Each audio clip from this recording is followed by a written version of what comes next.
ശിവരാത്രി ദിവസമായ ഇന്ന് വിപുലമായ ആഘോഷ പരിപാടികളാണ് ഇഷ യോഗ കേന്ദ്രത്തിൽ നടക്കുന്നത്. കേന്ദ്ര ആഭ്യന്തരമന്ത്രി അമിത്ഷാ ചടങ്ങിൽ മുഖ്യാതിഥിയാകും. ഇന്ന് വൈകുന്നേരം 6 മുതൽ നാളെ രാവിലെ 6 മണി വരെയാണ് സദ്ഗുരുവിന്റെ നേതൃത്വത്തിൽ മഹാശിവരാത്രി ആഘോഷങ്ങൾ നടക്കുന്നത്.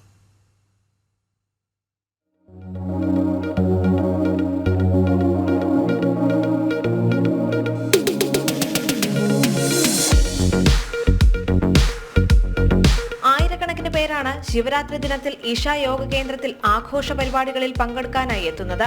അർദ്ധരാത്രിയിൽ സദ്ഗുരു മഹാമന്ത്രദീക്ഷ നൽകും. പുലർച്ചെ 3:40 ബ്രഹ്മമുഹൂർത്തത്തിൽ സദ്ഗുരു ശംഭോധ്യാനം നയിക്കും.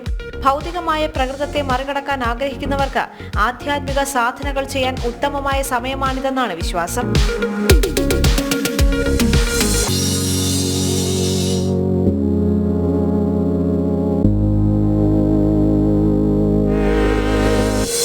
ഒഡീഷ ഗവർണർ ശ്രീഹരി ബാബു കംഭംപാട്ടി, പഞ്ചാബ് ഗവർണർ ശ്രീ ഗുലാബ് ചന്ദ് കടാരിയ, കർണാടക ഉപമുഖ്യമന്ത്രി ശ്രീ DK ശിവകുമാർ, കേന്ദ്ര നിയമ പാർലമെന്ററി കാര്യമന്ത്രി ശ്രീ അർജുൻ റാം മേഘ്വാൾ, കേന്ദ്ര ഇൻഫർമേഷൻ ആൻഡ് ബ്രോഡ്കാസ്റ്റിംഗ് സഹമന്ത്രി ശ്രീ L മുരുകൻ, മഹാരാഷ്ട്ര മണ്ണ് ജലസംരക്ഷണ മന്ത്രി ശ്രീ സഞ്ജയ് റാത്തോഡ് എന്നിവരും തമിഴ്നാട്, കർണാടക എന്നീ സംസ്ഥാനങ്ങളിൽ നിന്നുള്ള MLA-മാരും പങ്കെടുക്കും. പ്രശസ്ത ചലച്ചിത്ര താരങ്ങൾ, ഗായകർ, കലാകാരന്മാർ, വ്യവസായ പ്രമുഖർ, കായിക താരങ്ങൾ തുടങ്ങിയവരും ചടങ്ങിൽ പങ്കെടുക്കും. ഓരോ വർഷവും ആയിരക്കണക്കിന് സന്ദർശകരാണ് ഈ ആഘോഷങ്ങളിൽ പങ്കെടുക്കുന്നതിനായി കോയമ്പത്തൂരിലേക്ക് എത്തുന്നത്. ന്യൂസ് ഡെസ്ക്, ജനം.